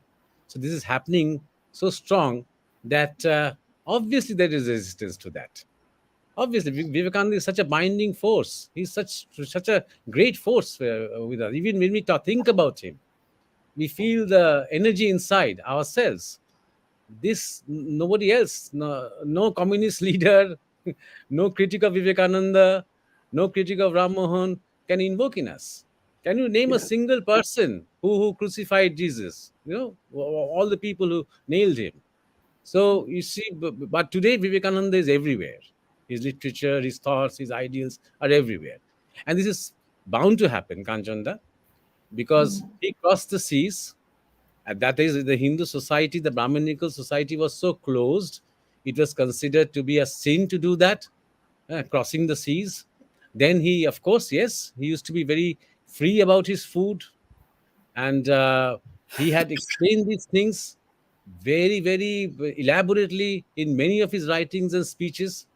Important to realize, Kanchanda, this idea that Hinduism means vegetarian as opposed to Christianity and Islam, which are supposedly non-vegetarian, is something that Vivekananda opposed. Vivekananda said, being the most ancient civilization, it is the Hindus, Aryas, who have taught the world vegetarian and non-vegetarian, both.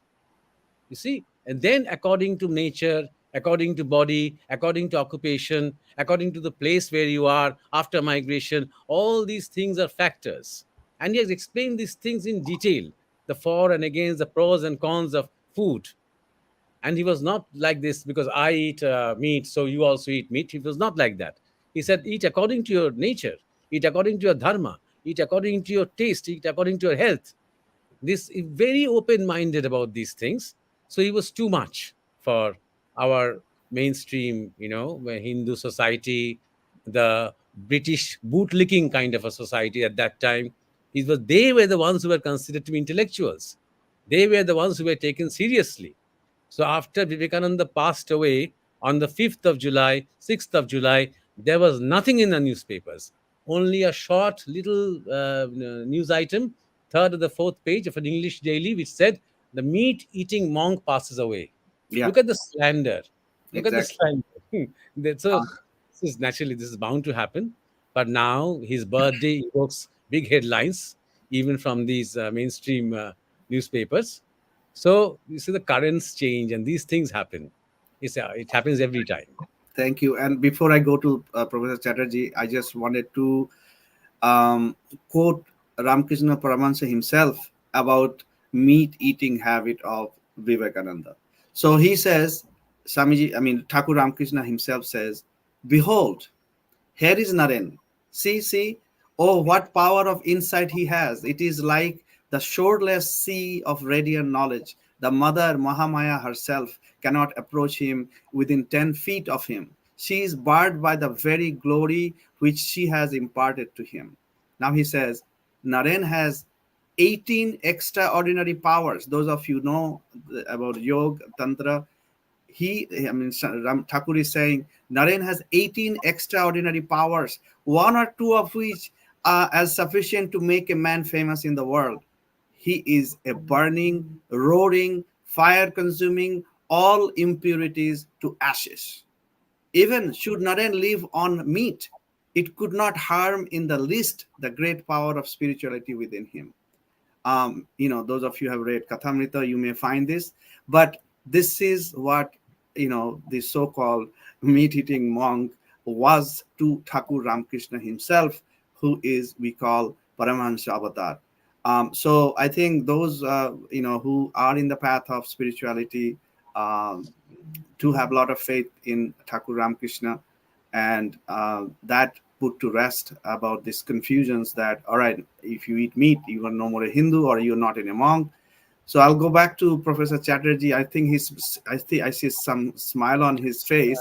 I'm Kanchan, sure. that's just one little sentence. Please. If it means you are no longer a Hindu, if you take that statement literally, that means you are completely wiping out, eliminating the great Shakti tradition of Bengal or the Eastern India or many parts of India.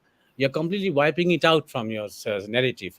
And That the is why, that yeah. is why Ramakrishna's celebration of the fact that Narayan has accepted the mother is so significant and important. Right. And also Shaiva tradition in Kashmir, Yes, yes. they also were not vegetarians. So, Professor Chatterjee, you're smiling. Oh no, I'm smiling because I was once asked this question. I mean, I've seen you occasionally sharing non-vegetarian food. I said I only eat vegetarians. I eat those who eat vegetarian stuff, such as, I mean, I don't want to go there, but I want to share with you something that all this conversation around whether meat eating or drinking this or doing that constitutes a part of the journey of human evolution. And now we have completely stuck in what you might describe as the BMI complex, body mind intellect complex. Mhm. There's a reality beyond body mind intellect, where body mind intellect is shrouded by this whole thing called the ego, which says, okay, I define my experiences of life based on these experiences of life. I think life outside my experience does not exist.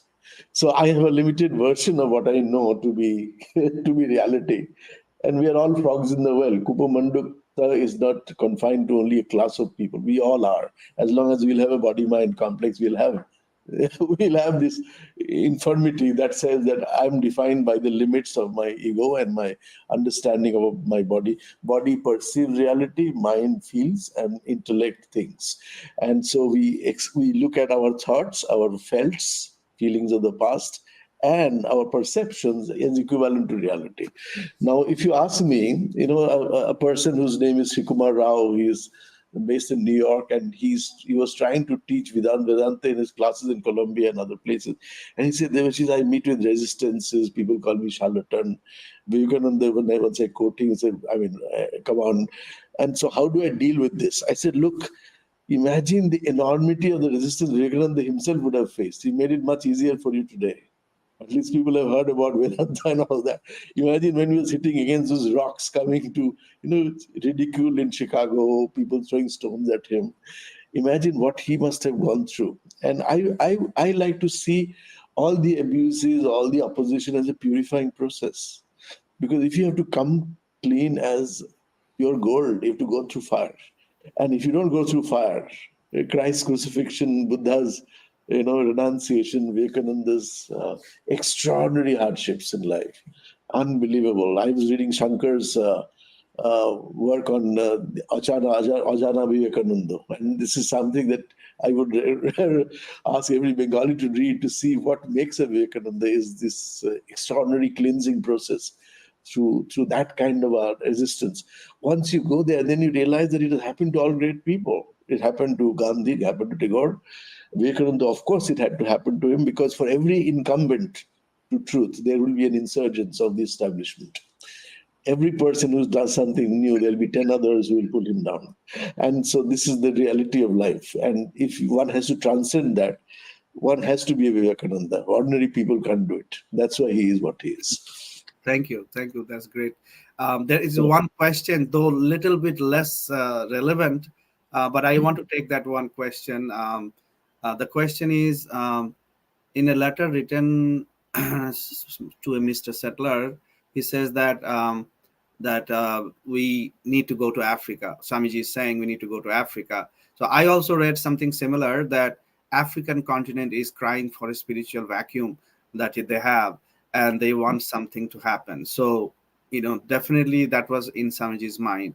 Apart from what he did to the West, he brought Vedanta, and as many of his contemporaries says that even Smithsonian came up with a special edition during the 200th anniversary of America's independence, quoted him as one of the top 20 people who came to America ever, most important people, most influential people. There they said Swami Vivekananda left an indelible mark on the spiritual life of America.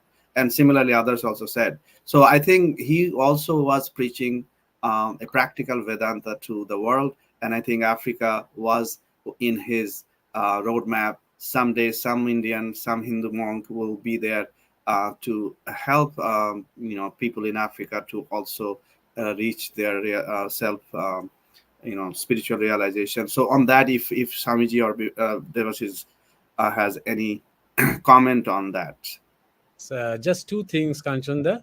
This is exactly the sentiment that is reflected in one of Netaji's letters while he was in prison, where he was only 21 years old at that time. He had wrote to his brother, elder brother, Sharad Bose, that both the Europeans, the Christians, and the Muslims are trying to create ground in Africa, are trying to convert that nation. And I think it is very important that Hindus should try to expand their influence in Africa. It's very important because African culture, the forest culture, the tribal culture, is closer to the Hindu culture, and they can identify more easily. That is number one. First point that completely goes tallies with what Swamiji had said. Number two is due to the endangered labor and the slave trade and everything, all this big class of African Americans and European Africans and all these things, the Africans have actually lost their identity. They have actually lost their culture. Their memory is gone. You see, we at least have our memories with us, our civilizational memory. They don't have anything. So they think that Christianity is their root, or people who have taken up Islam, they think Muslim is their root. Nothing before that. So that is a big crisis in their life. You see, to identify who they actually are, and that is why Africa is important. Something that I would like to add again. Third point, my Guruji used to say, there will come a time when the world stage will become like Kali. The black will start to dance on the white. He said. Very interesting. My own limited take on this will be my frequent visits to South Africa to teach and Indian thought and leadership. I think the wilderness skills of Africa is very close to what would bring them to the realization of what spiritual life is all about. Because spiritual life is about wilderness. It is not about staying stuck. Neti, neti, chariveti is spiritual life. And one expression from South Africa has stuck with me. And the expression is Ubuntu, which says the essence of Vedanta is here. I am because you are. That's what Ubuntu means. I am because you are is the equivalent of a namaste, which says, with the power of my hands, with the love in my heart, and with all my intellectual might, I acknowledge that amness that resides in you and me in equal measure. That is namaste from the Indian tradition. That's Ubuntu from Africa. I think we are already one in that essence. But in terms of transmission of our extraordinary intellectual and knowledge systems to Africa would require a lot more giving, caring, and nurturing the African spirit with our institutions. First, IITs. IIT has made a foray into Africa. IIT set up. First, IIT set up. IIMs will go there soon. And I think we'll be there sooner than later. Thank you. Thank you so much. That, I think, brings to the end of this wonderful session. I just wanted to conclude with a couple of things before we end. First of all, if one had to summarize Swamiji's mission in life, he himself said very clearly in a letter to Sister Nivedita on June 7th, 1896. At that time, still, Swamiji is calling him Dear Miss Bull. My ideal indeed can be put into a few words, and that is to preach unto mankind their divinity, and how to make it manifest in every moment of life, the divinity and divine presence. This world is in chain of superstition. I pity the oppressed, whether man or woman, but I pity more the oppressors. So that was the mission statement, basically, of his life, spoken to none other than Sister Nivedita. So he was with this in this world for almost 39 years. Out of that, Probably less than 10 years was his active life. And he, towards the end, on 9th July 1897 in Almora, he spoke, "I had to talk a lot about myself because I owed that to you. I feel my task is done. Uh, at most 3 or 4 years more of life is left," he's telling in 1897. "I have lost all wish to my salvation. I never wanted earthly enjoyments. I must see my machine is strong working order, and then knowing sure that I have put in the liver for the good of humanity, in India at least, which no power can drive back. I will sleep without caring what will be next, and may I be born again and again and suffer thousands of miseries, so that I may worship the only God that exists, the only God I believe in, the sum total of all souls, and above all, my God, the wicked, my God, the miserable, my God, the poor of all races, of all species, is the special object of my worship. I shall work incessantly until I die, and even after death, I shall work good for the world. It may be that I shall find in it good to get outside of my body, to cast it off like a disused garment, but I shall not cease to work. I shall inspire men everywhere until the world shall know that it is one with God." So, with that, I know we went way over the dedicated time, but the discussions were so interesting. Hopefully, our audience loved it. And just wanted to thank Sangam Talks again once more for hosting these events. And we have many other topics coming up. And next week, next Sunday, same time, we'll have the topic on Bengal's revolution.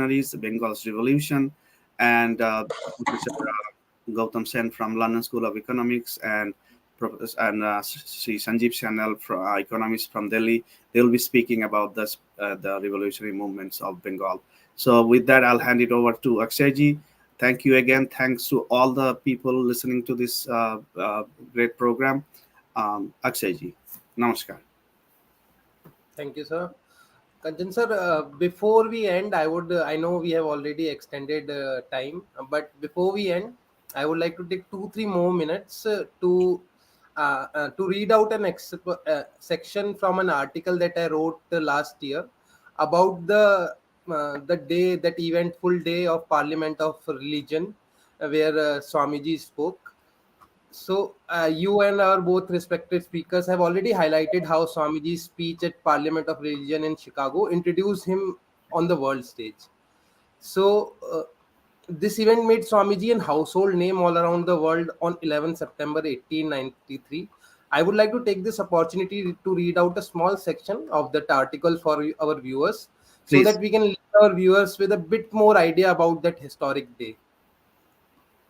So it goes like this: a fairly unknown monk, without the necessary paperwork to speak in the Parliament of Religions, on just faith comes to a new country and a new city. Faith that he will get a chance to speak, that, and then by many twists of fate, he finally gets a chance to speak at the event. On the day of the event, a biographer of Vivekananda states, several times he had been called upon to speak, but he said, no, not now, until the chairman was puzzled and wondered if he would speak at all. At length, in the late afternoon, when the chairman insisted, the Swami arose. When he spoke, everyone listened. From his opening remarks till he left the stage, the audience was ecstatic. His biographer notes, his face glowed like fire, his eyes surveyed in a sweep the huge assembly before him. The whole audience grew intent. A pin could have been heard to fall. Bowing to Devi Saraswati, the goddess of knowledge, he addressed his audience as sisters and brothers of America. And with that, before he had uttered another word, the whole parliament was caught up by a great wave of enthusiasm. Hundreds rose to their feet with shouts and applause. The parliament had gone mad. Everyone was cheering, cheering, cheering. The Swami was bewildered. For full 2 minutes he attempted to speak, but the wild enthusiasm of the audience prevented it. So this was a small section which which has been noted by his own biographers in his complete biography. So this highlights how important that day was, and how the audience was completely mesmerized by his speech that day, and how it introduced him on the world stage. Thank you so much again, Debashish sir. Thank you so much, Joydeep Maharaj, for joining us. Thank you so much, Kanchan sir, for joining us today on Sangam Talks. Thank you, Bangla Abhar, as well. And so, with that, I'll end this event. It has been a 2 hour long session. Thank you so much again, everyone. It has been a pleasure for us and for our viewers to listen to all of you. Thank you. Namaskar. Thank